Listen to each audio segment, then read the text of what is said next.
আমাদের সারাদিন কত রকমই না কাজ থাকে, তারপরেও যারা বলে যে আমরা কিছুই করি না, সারাদিন খাই আর ঘুমাই, তাদের জন্য।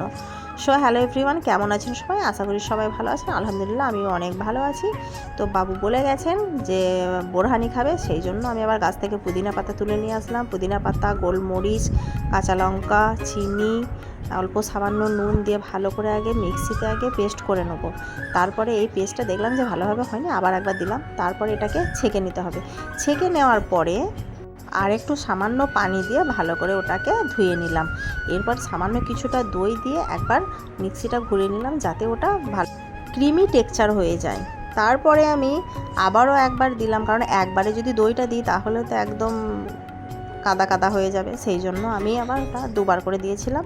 আর এইদিকে আমি আরও অনেকটা পানি দিয়ে দিলাম, প্রায় অনেকটাই দিয়েছি। এরপর আমি চাট মশলা আর বিট নুন স্বাদ মতো দিয়ে ভালো করে চামচ দিয়ে ঘেঁটে নিলাম।